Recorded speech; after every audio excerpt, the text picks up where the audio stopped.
হাসনাত আবদুল্লাহর সাথে জামাত শিবিরের একটা সুন্দর সম্পর্ক ছিল। এই সম্পর্কটা পলিটিক্যাল সম্পর্কের ঊর্ধ্বে একটা আবেগের সম্পর্ক ছিল। হাসনাত আবদুল্লাহ জামাত শিবিরের মজলুম নেতাদেরকে যেভাবে জড়িয়ে ধরতেন, যেভাবে রেসপেক্ট করতেন, এবং জামাত শিবিরের লোকজনও হাসনাত আবদুল্লাহকে কিভাবে পোর্ট্রে করত। হাসনাত আবদুল্লাহর কপালে দাগ, তার যে ইমোশন, এই বিষয়টা ইসলামপন্থীদের কাছে বিশেষ আকর্ষণ পেয়েছিল। এ কারণে অন্যান্য সমন্বয়ক এবং এনসিপির অন্যান্য নেতাদের বিষয়টা আলাদা, কিন্তু হাসনাত আবদুল্লাহকে জামাত শিবির আলাদাভাবে দেখত। কিন্তু সেই জায়গাটার থাকলো না, সম্ভবত শেষ হয়ে গেল। রাজনীতির বাস্তবতাটা এরকমই। ইমোশন, আবেগ, এগুলোর উপর ভিত্তি করে সম্পর্ক বেশি দিন টিকে না। সম্পর্ক টিকে বা কন্টিনিউ হয় রিয়ালিটির উপর ভিত্তি করে। এই রিয়ালিটির মুখোমুখি হয়েছে জামাত শিবির এবং হাসনাত আবদুল্লাহ, যার ফলে এই সম্পর্কটা আর থাকলো না। হাসনাত একটা ফেসবুক পোস্ট দিয়েছেন, এর রহস্য অনেকে উদ্ঘাটন করতে পারছেন না। রয়ের স্টেশন হেডের সঙ্গে মিটিং করে তাদের প্রেসক্রিপশন নিয়ে এসে বাংলাদেশে রাজনীতি চলবে না।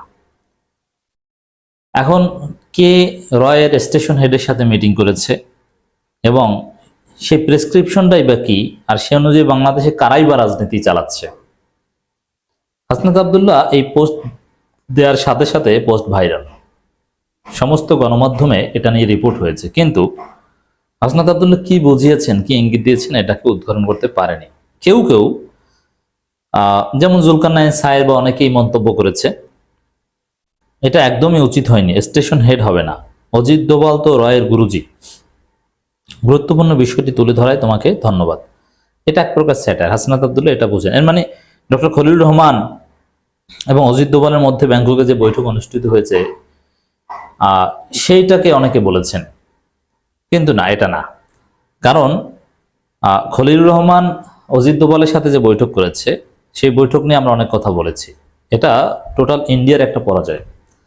আর রয়ের স্টেশন হেড বা রয়ের চিফ অজিত দোভাল বা সাবেক চিফ যাই বলি না কেন, তার সাথে বৈঠক করে তো আর তারা রাজনীতি করছে না, তারা দেশ চালাচ্ছে। যদি খলিলুর রহমান এবং অজিত দোভালের বৈঠককে হাসনাত আবদুল্লাহ মিন করতেন, তাহলে বলতেন রয়ের স্টেশন হেডের সঙ্গে মিটিং করে তাদের প্রেসক্রিপশন নিয়ে দেশ চালানো চলবে না, রাজনীতি চলবে না, একথা কিন্তু বলতেন না। কারণ খলিলুর রহমানরা রাজনীতি করছেন না, তারা দেশ চালাচ্ছেন। অতএব একটা বিষয় ক্লিয়ার হলো যে হাসনাত আবদুল্লাহ এই রয়ের প্রেসক্রিপশন, রয়ের সাথে মিটিং বলতে খলিলুর রহমানের সাথে অজিত দোভালের মিটিংকে মিন করেন নাই। এক, তাহলে কাকে মিন করেছেন?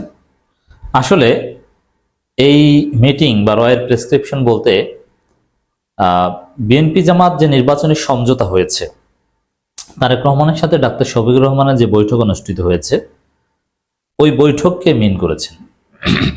কারণ হাসনাত আবদুল্লাহদের, এনসিপিদের এখন মূল প্রতিপক্ষ দ্রুত নির্বাচন চাওয়া।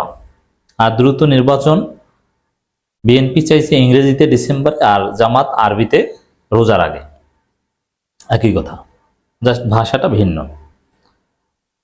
অতএব হাসনাত আবদুল্লাহরা বা হাসনাত আবদুল্লাহ এই বিএনপি জামাতের মধ্যে যে সমঝোতা,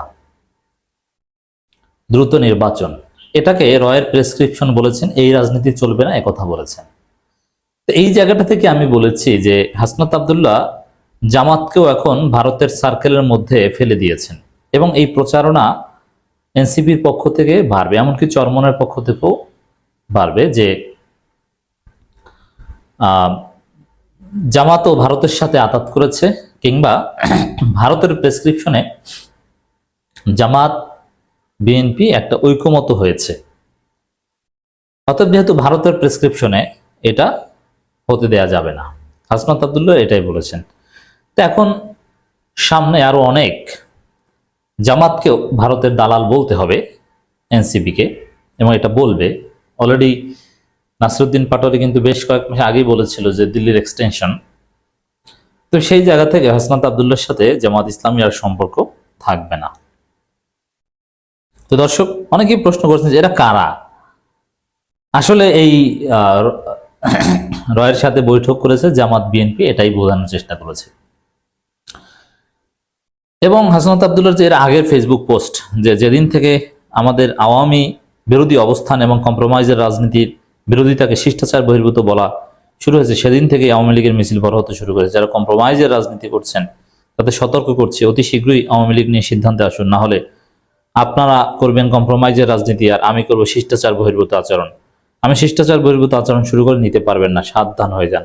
তো এই বক্তব্য দিয়েও বোথ বিএনপি এবং জামাত ইসলামীকে থ্রেট দেওয়া হয়েছে। অতএব জামাতকে মিন করে নানান কথা হাসনাত আব্দুল্লাহ বলছেন। মজার বিষয়ে জামাত শিবিরের জনশক্তির হাসনাত আব্দুল্লাহর বক্তব্যেই সমর্থন করছে বা তার সাথে আছে। জামাত শিবির জনশক্তিরও বুঝতে পারছে না যে হাসনাত আব্দুল্লাহ ভারতের দালাল হিসেবে বা ভারতের প্রেসক্রিপশনে রাজনীতি করছে, এই কথা দ্বারা জামাতকেও মিন করেছে। তা হাসনাত আব্দুল্লাহর ক্রেডিবিলিটি এখন অনেক। দর্শক, এখন আসি যে আসলে ইজ ইট ট্রু যে বিএনপি জামাতের মধ্যে যে সমঝোতা, এটা কি আসলেই ভারতের মধ্যস্থতায় ভ্যারি মাস পসিবিলিটি রয়েছে, যথেষ্ট সম্ভাবনা রয়েছে, হতে পারে। কারণ দেখেন, যে জামাত সকাল সন্ধ্যা ডিসেম্বর নির্বাচনে বিরোধিতা করত, সে জামাত হঠাৎ করেই আরবিতে ডিসেম্বর নির্বাচন চাইলো রোজার আগে এই কথা বলার মাধ্যমে। তো এটা থেকে স্পষ্ট। আর আপনি এটা কিভাবে বুঝবেন যে তারেক রহমানের সাথে ডাক্তার শফিকুর রহমানের সমঝোতা হয়েছে কিনা? আর এটা আমরা হাজারবার বলবো যে ডিসেম্বর নির্বাচন এটা ভারতের প্রজেক্ট, এটা আওয়ামী লীগের প্রজেক্ট। তো এই ফাঁদে জামাত পা দিয়েছে কিনা এটা আপনি কিভাবে বুঝবেন? আপনি বুঝবেন যে তারেক রহমানের সাথে বৈঠকের পরে জামাতের আচার আচরণে চেঞ্জ হয়েছে কিনা। এটা তো হাতে নাতেই দেখলেন। তারেকের সাথে বৈঠকের আগে জামাতের লোকজন ডিসেম্বর নির্বাচনকে গালি দিত, আর বৈঠকের পর আমিরে জামাত এখন আরবিতে ডিসেম্বর নির্বাচন চাইছে। অতএব এটা যে সমঝোতার ভিত্তিতে জামাত তার অবস্থান পরিবর্তন করেছে, এটা বুঝতে আর কোনো অসুবিধা হওয়ার কথা নয়। এবার আসুন, বিএনপি জামাত সমঝোতা হয়েছে এই প্রমাণ তো আপনারা পেলেন। যদিও আমিরে জামাত পরবর্তীতে বিষয়টা মিড দ্য প্রেসে নর্মালাইজ করার চেষ্টা করেছেন যে না না, আমরা এই শর্ত দিচ্ছি, যেই শর্ত দিন সমঝোতা হয়েছে এটা প্রমাণিত হয়েছে। এখন এই জায়গায় ভারতের ভূমিকাটা কি? আপনি নিশ্চিত থাকেন যে এখানে ভারতেরই ভূমিকা। তার মানে তাহলে কি এটাই ঠিক যে জামাত ভারতের ফাঁদে পড়েছে? হ্যাঁ, কারণ তারেক রহমান 5 আগস্টের পর থেকেই ভারতের কথাই চলছে।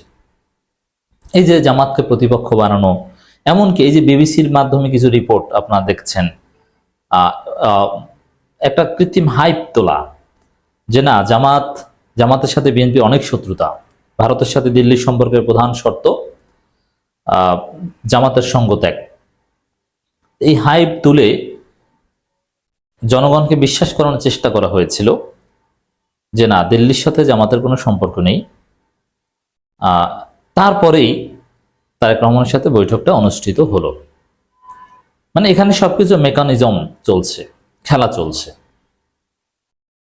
তা আমি বিশ্বাস করতে চাই, শেষ পর্যন্ত জামাত ইসলামের উপর আস্থা রাখতে চাই, এবং আমরা এখনো বিশ্বাস করি জামাত এই ভারত এবং বিএনপির ফাঁদ থেকে বের হয়ে আসবে। বিএনপির সাথে যে আসন ভাগাভাগি, নিঃসন্দেহে এটা বলবে না, কেউই বলবে না কয়টা আসন জামাতকে দিবে কি, এ বিষয়েও আলাপ আলোচনা হয়েছে। তো জামাত নানান দিক থেকে এটা সেফ মনে করেছে বা তাদের অস্তিত্বের জন্য হুমকি মনে করেছে যে বিএনপি জামাত মিলেমিশে যদি ক্ষমতা আসতে পারে তাহলে তারা টিকে যাবে, নইলে নতুন বন্দোবস্তের কাছে বিএনপিও হেরে যাবে, জামাতও হেরে যাবে। এই চিন্তা থেকেই হয়তোবা এই ভারতের ফাঁদে পা দেয়া। আর এই বিশ্বাস থেকে হাসনাত আব্দুল্লাহ বিএনপি জামাতের সমঝোতাকে রয়ের প্রেসক্রিপশন বলছেন। আশা করি ব্যাখ্যা বোঝাতে পেরেছি।